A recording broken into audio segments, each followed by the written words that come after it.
رکوع نمبر 8 آیت نمبر 51 سے 59۔ اعوذ باللہ من الشیطان الرجیم، بسم اللہ الرحمن الرحیم۔ آیت نمبر 51۔ ألم تر إلى الذين أوتوا نصيبا من الكتاب يؤمنون بالجبت والطاغوت ويقولون للذين كفروا هؤلاء أهدى من الذين آمنوا سبيلا۔ ترجمہ: کیا تم نے دیکھا نہیں ان لوگوں کو جنہیں کتاب میں سے ایک حصہ دیا گیا تھا، وہ ایمان لاتے ہیں بتوں پر اور شیطان پر، اور کہتے ہیں ان لوگوں کے متعلق جنہوں نے کفر کیا یعنی مشرکین کہ ان اہل ایمان سے زیادہ ہدایت پر تو یہ ہیں۔ آیت نمبر 52۔ أولئك الذين لعنهم الله ومن يلعن الله فلا تجد له نصيرا۔ یہ وہ لوگ ہیں جن پر اللہ نے لعنت فرما دی ہے، اور جس پر اللہ لعنت کر دے پھر تم اس کے لیے کوئی مددگار نہیں پاؤ گے۔ آیت نمبر 53۔ أَمْ لَهُمْ نَصِيبٌ مِّنَ الْمُلْكِ فَإِذًا لَا يُؤْتُونَ النَّاسَ نَقِيرًا۔ کیا ان کا کوئی حصہ ہے اقتدار میں؟ اگر ایسا کہیں ہوتا تو یہ دوسرے لوگوں کو تل کے برابر بھی کوئی شے دینے کو تیار نہ ہوتے۔ آیت نمبر 54۔ ام یحسدون الناس علی ما آتاهم اللہ من فضلہ فقد آتینا آل ابراہیم الکتاب والحکمت وآتیناہم ملکا عظیما۔ کیا یہ حسد کر رہے ہیں لوگوں سے اس پر کہ جو اللہ نے ان کو اپنے فضل میں سے عطا کر دیا ہے؟ تو ہم نے آل ابراہیم علیہ السلام کو کتاب اور حکمت عطا فرمائی اور انہیں بہت بڑی حکومتیں بھی دی۔ دراصل یہ سب اس حسد کا نتیجہ ہے جو یہ مسلمانوں سے رکھتے ہیں کہ اللہ نے ان امیین میں اپنا آخری نبی بھیج دیا اور انہیں اپنی آخری کتاب عطا فرما دی جنہیں یہ حقیر سمجھتے تھے۔ اب یہ اس حسد کی آگ میں جل رہے ہیں۔ انہیں اگر تورات و انجیل ملی تھی تو ابراہیم علیہ السلام کی نسل ہونے کے ناطے سے ملی تھی۔ آیت نمبر 55۔ فَمِنْهُمْ مَنْ آمَنَ بِهِ وَمِنْهُمْ مَا صَدَّ عَنْهُ وَكَفَى بِجَهَنَّمَ سَعِيرًا۔ پس ان میں سے وہ بھی لوگ ہیں جو اس پر ایمان لے آئے ہیں، اور وہ بھی ہیں جو اس سے رک گئے ہیں، اور ایسے لوگوں کے لیے تو جہنم کی بھڑکتی ہوئی آگ ہی کافی ہے۔ آیت نمبر 56۔ ان الذين كفروا بآياتنا سوف نصليهم نارا كلما نضجت جلودهم بدلناهم جلودا غيرها ليذوقوا العذاب ان الله كان عزيزا حكيما۔ یقیناً جو لوگ ہماری آیات کو کفر کریں گے ایک وقت آئے گا کہ ہم انہیں آگ میں جھونک دیں گے، اور جب بھی ان کی کھالیں جل جائیں گی ہم ان کو دوسری کھالیں بدل دیں گے تاکہ وہ عذاب کا مزہ چکھتے رہیں۔ یقیناً اللہ تعالیٰ زبردست ہے اور کمال حکمت والا ہے۔ یہ بھی ایک بہت بڑی حقیقت ہے جسے میڈیکل سائنس نے دریافت کیا ہے کہ درد کا احساس انسان کی کھال ہی میں ہے۔ اس کے نیچے گوشت اور عضلات وغیرہ میں درد کا احساس نہیں ہے۔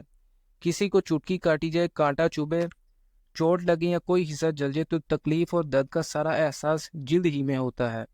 چنانچہ جہنمیوں کے بارے میں فرمایا گیا کہ جب بھی ان کی کھال آتش جہنم سے جل جائے گی تو اس کی جگہ نئی کھال دے دی جائے گی تاکہ ان کی تکلیف اور جلن کا احساس مسلسل برقرار رہے، اس میں کمی نہ ہو۔ آیت نمبر 57۔ والذین آمنوا وعملوا الصالحات سندخلهم جنات تجری من تحتها الانہار خالدین فیہا ابدا لهم فیہا ازواج مطہرۃ وندخلهم ظلا ظلیلا۔ اور وہ لوگ جو ایمان لائے اور انہوں نے نیک عمل کیے، ان قریب انہیں ہم داخل کریں گے ان باغات میں جن کے دامن میں ندیاں بہتی ہوں گی، وہ رہیں گے ان میں ہمیشہ ہمیش، ان کے لیے اس میں ہوں گی بڑی پاک باز بیویاں، اور ہم انہیں داخل کریں گے گھنی چھاؤں میں۔ اہل جہنم کے تذکرے کے فوراً بعد اب اہل جنت کا ذکر ہے۔ یہ فوری تقابل کا وہ معروف انداز ہے جو قرآن مجید میں جگہ جگہ نظر آتا ہے۔ آیت نمبر 58، ان اللہ یأمرکم ان تؤدوا الامانات الى اہلیہا وَإِذَا حَكَمْتُمْ بَيْنَ النَّاسِ أَن تَحْكُمُوا بِالْعَدْلِ إِنَّ اللَّهَ نِعِمَّا يَعِظُكُمْ بِهِ إِنَّ اللَّهَ كَانَ سَمِيعًا بَصِيرًا۔ اللہ تمہیں حکم دیتا ہے کہ امانتیں اہل امانت کے سپرد کر دو، اور جب لوگوں کے درمیان فیصلہ کرو تو عدل کے ساتھ فیصلہ کرو، یقیناً یہ بہت ہی اچھی نصیحتیں ہیں جو اللہ تمہیں کر رہا ہے، یقیناً اللہ تعالیٰ سب کو سننے والا دیکھنے والا ہے۔ آیت نمبر 59، یا ایہا الذین آمنوا اطیعوا اللہ واطیعوا الرسول واولی الامر منکم فَإِن تَنَازَعْتُمْ فِي شَيْءٍ فَرُدُّوهُ إِلَى اللَّهِ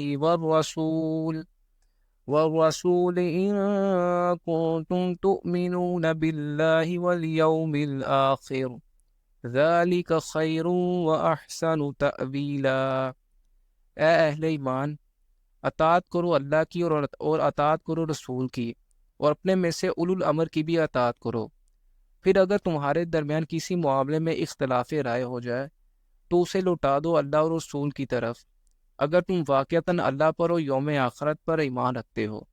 یہی طریقہ بہتر ہے اور نتائج کے اعتبار سے بھی بہت مفید ہے۔ یعنی کوئی قانون اللہ اور اس کے رسول صلی اللہ علیہ وسلم کی منشا کے خلاف نہیں بنایا جا سکتا۔ اصولی طور پر یہ بات پاکستان کے دستور میں بھی تسلیم کی گئی ہے کہ کوئی قانون سازی قرآن و سنت کے منافی نہیں کی جائے گی۔ اس آیت کا اسلوب خصوصی طور پر لائق توجہ ہے۔ یہاں تین ہستیاں یعنی اللہ، رسول صلی اللہ علیہ وآلہ وسلم اور اولو الامر کی اطاعت کا حکم دیا گیا ہے، لیکن پہلے دو کے لیے اطیعوا کا لفظ آیا ہے جبکہ تیسرے کے لیے نہیں ہے۔ اس سے اولو الامر کی اطاعت کا مرتبہ متعین ہو جاتا ہے کہ صاحب امر کی اطاعت اللہ اور اس کے رسول صلی اللہ علیہ وآلہ وسلم کی اطاعت کے تابع ہوگی۔